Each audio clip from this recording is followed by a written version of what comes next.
I'm Becky from Care for the Family, and it's great to be here with Lily Jo today. Hi, Lily Jo. Hi. Thank you so much for joining us. And Lily Jo is going to share a little bit about herself and her passions. And she's a Christian mum as well. So we're going to be finding out what that looks like for her in her life. So Lily Jo, why don't you just start by telling us a little bit about yourself, who you are, what you do, and what family looks like for you as well. Yeah, so for those of you who haven't met me before, my name's Lily Jo. I'm a singer and a songwriter, but I'm also a qualified counsellor and spent 5 years working in the NHS, helping people who are struggling with depression, anxiety, eating disorders, childhood trauma, grief, loss, and much more. So it was 2016 when I decided to marry my music passion and my counselling experience and create something called the Lily Jo Project, which is an online mental health resource for children, teenagers and adults.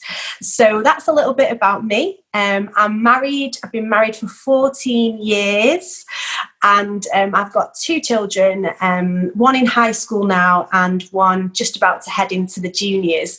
So children are growing up and with that brings, different challenges, but really feel currently grateful and settled in how we do life and how we are kind of just rolling with the punches. Yeah, I think we've had to do that a lot recently, haven't we, with the COVID-19 pandemic. It's been a very interesting time. How have you guys gotten on being at home in that? Yeah, really interesting. Many highs, many lows, lots of moments in the middle that feel quite boring. But yeah, for me, I was really looking forward to 2020 being a year of really building on the last few years where I've really been trying to establish my organisation. And, this year there was arena shows for me in the diary for the first time and just was super excited. We had lots of great holidays booked and trips booked, and we knew what 2020 was going to bring. We were very secure and steady in all of that. And little did we know that everything was going to get turned on its head.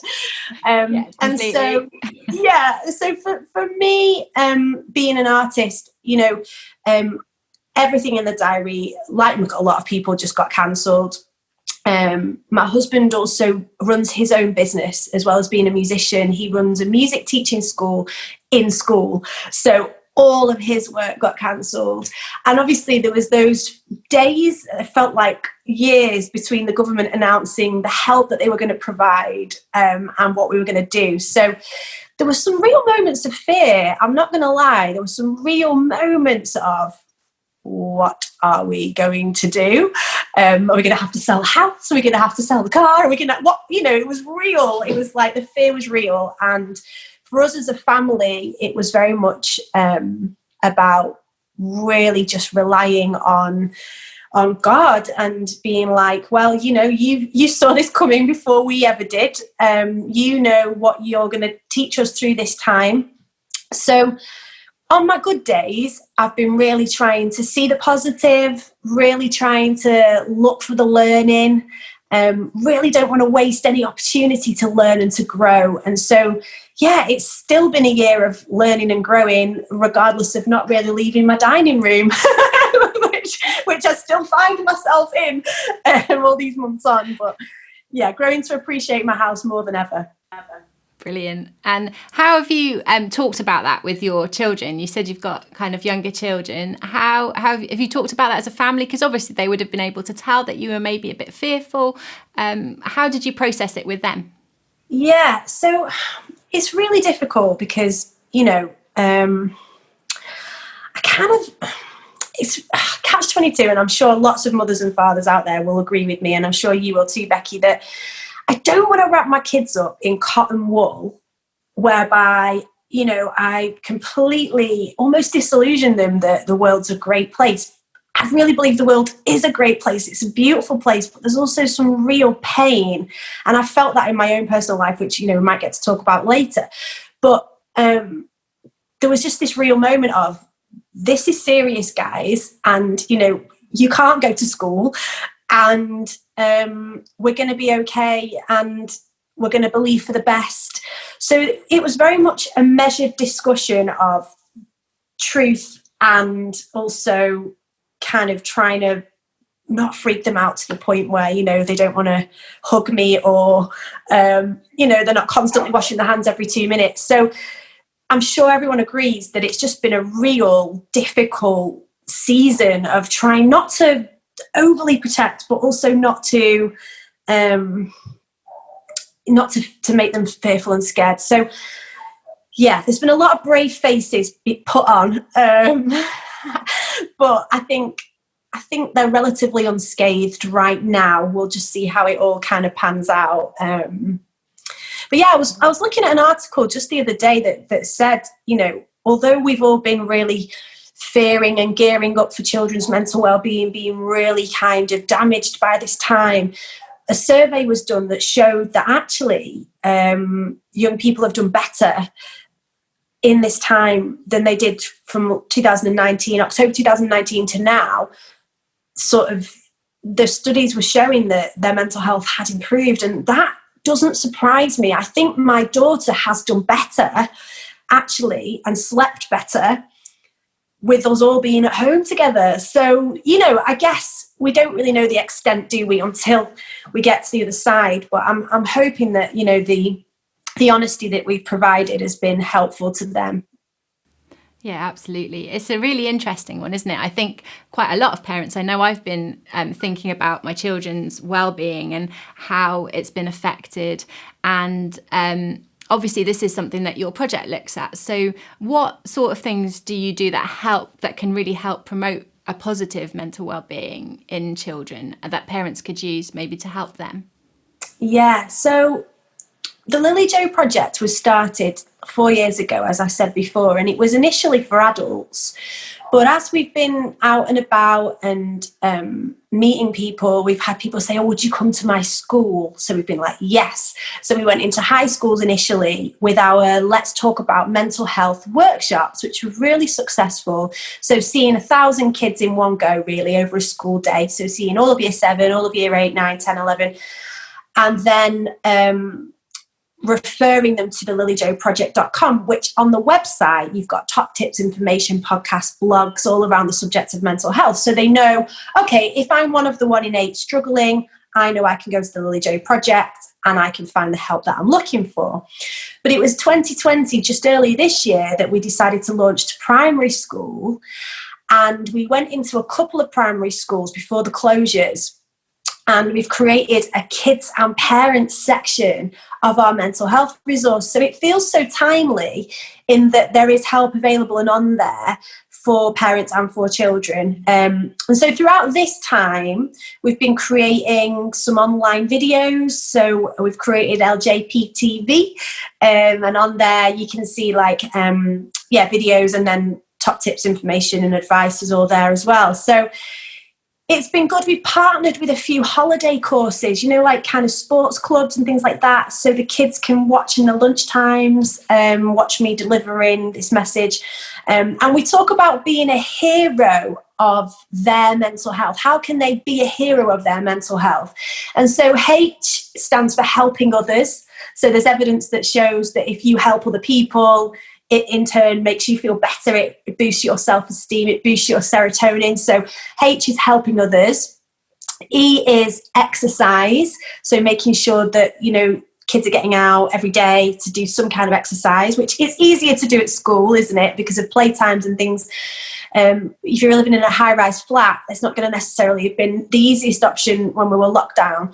But exercise and mental health are inextricably linked, they go hand in hand. And so H, helping others, E, exercise, R, relaxation. So we teach children how to relax with 3-5 breathing. So that's just breathing in for 3 and then out for 5. Really simple, really easy to do, really good to do if children can't sleep at night. So that's relaxation. And then O stands for opening up. So talking about how you're feeling, not letting it stay bottled up inside, but talking about it to someone that you love and trust. So that's hero. And that's been really well received. Kids understand that. We've got some little animated characters that we've created who, for example, Marcus, he's getting bullied online. And so he chooses to be a hero of his mental health by helping others, exercising, relaxing and opening up. Jade, she's got anxiety, so she struggles and gets butterflies in her tummy, but she uses exercise in order to help her. So it's that kind of thing. It's relating the kids to animated characters that they can almost become friends with. And, in time, we're hoping to develop that so much further. We'd love to have those guys feature in their own little TV show. But, that's kind of further down the line. So, yeah, we've been busy, and now we're hoping to sort of sell those workshops into schools, but online. So we've been developing those online and trying to kind of make sure that people know we're here and available and can be accessed free 24 hours a day, 7 days a week. That's amazing. That's so helpful. I think it's really good to have practical things that as parents we can use. I can see myself doing that with my 2 boys and using those as a really practical tool. And as Christian parents, I was just wondering, how do you think that God fits into that? So do you do that with your children? Does God feature when you talk about that kind of emotional well-being as well? How does God fit in for us Christian parents who want our children to know that God's there as well? Yeah, really good. So I believe, and it's just something that I've been sort of looking at over the last few years, that we have sort of 3 types of health. That we have our physical health, our bodies, that we have our spiritual health, which is our sort of soul and our connection to God, and we have our mental health. And, I believe that all 3 of those are interlinked. And so, we have to look after our spiritual health, we have to look after our mental health, we have to look after our physical health. And that means that every single one of us has mental health. And I think the way that mental health has been framed in the media or wherever is that mental health means that somebody is struggling. So we would say, I have mental health issues, but actually we all have mental health. It's just that some of us struggle with our mental health and some of us have really good mental health. So this is what we sort of talk about in school. We sort of say, if your mental health is good, you're able to learn. So most people can learn. You sat here in school, or anyone watching this, you sat here listening, you can learn. So you can tick that box that your mental health is good. If your mental health is good, you're able to feel, express and manage positive and negative emotions. So when things are going really well, you can express that. When things are really difficult, you can also express that. If your mental health is good, you are able to make friends and maintain friendships. So we can mostly tick that box. And if your mental health is good, you're able to cope with and deal with change. And I think that's the bit that can get a bit tricky, because when we have change, that's when we find that we're challenged and our mental health comes under fire. So that's if your mental health is good. And I think that's just something that we need to understand, is that everybody has mental health. It's just some of us struggle from time to time. 1 in 4 adults struggle at some point in their life. And currently the statistics are that 1 in 8 young people struggle at some point in their life. So in some point in their adolescence, So I think in terms of spirituality, in terms of God, he's right there through the midst of all of it. In my mind, like he's there as the anchor. He's there in the middle of it all. I hope that answers your question. That's just kind of what I believe, that he's in it all and he's through it all. He's the beginning and the end of it all. So yeah, and in terms of the HERO acronym, helping others, that's what Jesus calls us to do. It's like, help your neighbour, love your neighbour as yourself. So yeah, I feel like it's all inextricably linked. I've said that word 2 times now. I feel very clever using big words. But it's all linked, that we have those 3 types of health. And We can feel like maybe our spiritual health is really good. You know, we've spent loads of time with God, we've been worshiping, we've read our Bible, we're feeling on top form, but we can also feel like our mental health is struggling at the same time, you know, or we can feel like our physical health is on form. We've been for 6 runs this week, but maybe we've not had any time in the Bible. So I think if we are in full balance, we are looking after all 3 areas, and we're looking after them really, really well and really diligently, and just being really aware that we have these things to look after and maintain as well. Yeah, it's really interesting. And I like, I think we talk a lot, don't we, about kind of spiritual things and secular things, but actually weaving them all together, and God is part of everything, is really important to remember, isn't it? And so I like what you said about the 3 of them weaving together. Is very much, it's an ongoing journey, isn't it? And all 3 come together. And I was just thinking when you were speaking as well about how we parent when we're struggling with our mental health as well. Actually, that can be a real challenge, can't it? Because we all have times where it's difficult, and some more than others. So what would you say to parents who are struggling with their mental health and feel like it's affecting their parenting? Yeah, I mean, I've definitely been one of the 1 in 4.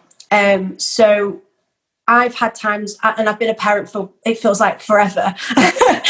So I've definitely been parenting while struggling. So I'll speak from my own experience. I think for me, the most difficult time was when my parents separated and divorced, and my father-in-law passed away with cancer. My nana, who I loved dearly, she died, and it all happened in 1 year, you know, whereby it was just overwhelming. And I'd never struggled with my mental health that I'd recognized in the past, and suddenly there's all these changes that had happened that made me feel like I don't know where I am, I don't know what I'm doing. So for me personally, I went to get some counselling. I was recommended a counsellor from a Christian organisation. I'd never really heard of counselling massively, only other than on movies where you see people lying down and talking to someone. The therapy, yeah. Exactly. Very American, yeah. Exactly. So I didn't really know what to expect.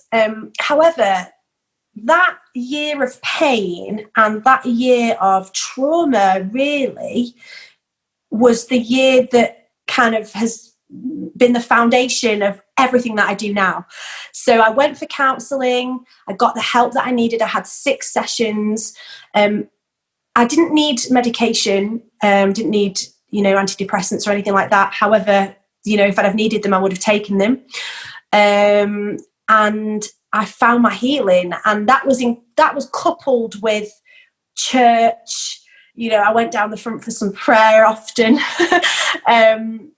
For me, it was about really finding forgiveness and letting go, and letting go of anger and all kinds of things, really. So real deep struggles, but talking helped, and having a committed church family around me helped. So I would say if anyone out there is struggling, that's the best thing you can do, is talk about it. Don't let it eat you up inside. And, I have a really supportive husband, but actually I felt like I needed to relieve him of my stuff as well. Like, actually, if I can go and see a counsellor, that's much better for our marriage in some ways, because, I'm not dumping it all onto him. So parenting through that, I think, again, it was a lot about brave face, putting on a brave face where possible, but also knowing, okay, at 7 o'clock when they go to bed, that's when I'll fall apart.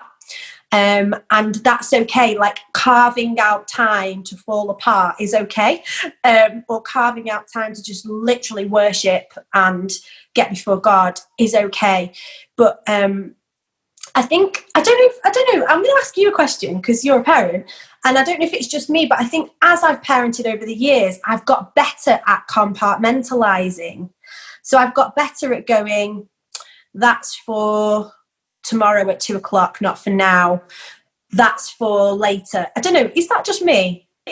No, not at all. I think you do, you learn to put your children's needs at the forefront for the set times that you need to. And there's so many days where I'm just like, I just need to get to 7 o'clock, like you said, that bedtime period. And I think that absolutely you kind of learn to put those little pockets of time in, don't you? So absolutely. That's not you. Yeah. Or whether it's like just literally going to the bathroom. I'm sure I've done this. Gone to the bathroom, locked myself in, had a little 2-minute cry, just on the toilet. But absolutely like necessary. And I don't think it's wrong for children to see you upset and to see you cry and to see you express your emotions. I think that's actually really healthy. But as long as you explain, oh, actually, mummy's feeling really sad today. It's nothing that you've done. You know, I still love you unconditionally. I'm just feeling a little bit sad. Do you ever feel a bit sad? And having those open conversations, I think it's important that they don't see us as superhuman, because they'll grow up to go, well, my mum and dad never had any emotions. So, you know, so there's a balance. There's always a balance in everything, isn't there? Definitely. If you could give parents or encourage parents in one way as they're raising children to love Jesus and raising children who have a good mental well-being and a kind of emotional well-being, what one thing would you say to parents? Oh, I would say that consistency is the key. You know, being really consistent and doing what you say you're going to do and following through with that, I think that's really important. So whether that's, you know, bedtime Bible reading and nighttime prayers or morning prayers, or even with discipline, like if you're going to say, you know, you say something, then you consistently follow that up. I think that children really just thrive when they're given boundaries and they're given the chance to just relax in the sense of knowing this is what mum says, this is what mum means, this is what dad says, this is what dad means, this is what grandma says, this is what she means, like, and just knowing that consistency and that balance. I guess we talked a lot about balance in this episode, but I think it's so key to everything in life, isn't it? It's so key to just really find that happy medium in everything, and